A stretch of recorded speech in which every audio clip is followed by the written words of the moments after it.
after voters of color came out in droves during a pandemic to deliver the power of the federal government to Democrats.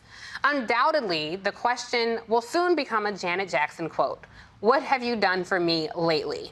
A centrist Dems spent the week demanding massive cuts to the $3.5 trillion plan to expand Medicare and child care and a whole lot of other Democratic priorities. Senator Manchin shared some advice for his intra-party foes. I don't fault any of them who believe that they're much more progressive and much more liberal. God bless them. And all they need to do is we have to elect more, I guess, for them to get theirs, elect more liberals. Elect more liberals, huh? Well, the 2020 election gave Democrats the White House, the Senate, and the House. Didn't that just happen? So let's talk about what it means to elect more liberals. Joining me now is Jassy Ross, attorney, former public defender, and a member of the Blackfeet Nation. Roland Martin, host of Roland Martin Unfiltered daily digital show and a bringer of all the funk. And Felice Leon, a journalist and Harvard Nieman Fellow. Thrilled to have you all join me this morning.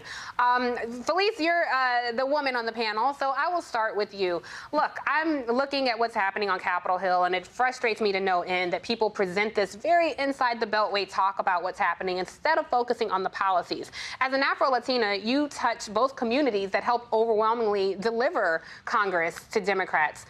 What do you think the message should be to voters when there may not be a lot of impactful policy that we'll have to point to when it comes time for midterms?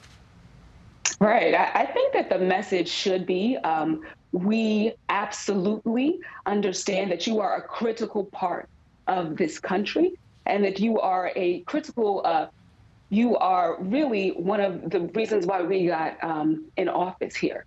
I think that what you said, that Janet Jackson quote was perfect, right? So what have you done with me lately? You know, I've had conversations with friends and family members, all who are completely disappointed. And the disappointment is because we came out in droves, we showed up, we showed out for Biden, and we wanted to see change, right? And so we understand that there are completely issues with the climate, and we understand that there are issues as well with the most vulnerable in our country, and they deserve to be protected, and they deserve to have policies really that protect them. But as we showed up and showed out for Biden, we want Biden, we want Democrats to show up and show out for us as well. Yeah, definitely. Jassy, I'll tell you what I'm over, and that's this establishment v. progressives debate. Honestly, I swear this feels like something on Twitter. When you get down to the brass tacks of policy, most people want the same thing. And so presenting this like a storyline, like, ooh, it's Democratic infighting. Let's talk about the GOP obstructing. But I'm just curious where you are on this whole establishment v. progressive debate that, I think lives more online than it does in reality. Thank you very much. Good morning, Tiffany. Good morning, panel. Yeah, it's this academic speech, and largely it's white academic speech that really cares about this artificial divide. Ultimately, you reference Janet Jackson, and I'm going to reference Janet Jackson in another vein that ultimately Democrats have control. And so as a result of having that control, voters, largely voters of color, melanated voters, are saying, we gave you this control.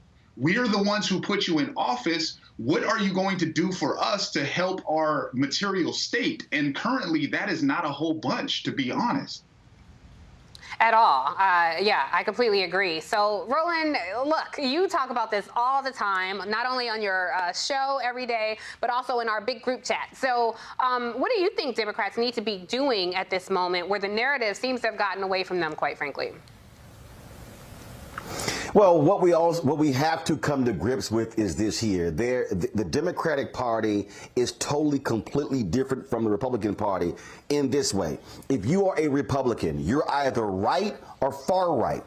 The problem when you talk about political gerrymandering, how districts are then put together for the House, and then also how states are, you have a far more larger tent on the Democratic side. That's why you have multiple factions. You literally have centrists, moderates, progressive, liberals, and then you got far left liberals. all in the Democratic Party. And so you have to juggle a lot of different interests. We discussed this a couple of weeks ago dealing with the Congressional Black Caucus. You have Democrats who are from, let's be clear, split districts or that leaning conservative, others that are far liberal districts. And so the problem is you actually don't have the same dynamic. You have to have more conversation. What we have to also recognize is that, and I totally get the focus on Biden and Democrats nationally, but if you go back to Obama winning in 2008, what happened in 2010? Folks didn't show up. What do Republicans do? They flipped almost 20 state legislatures. And so we can't ignore what happens on the state level.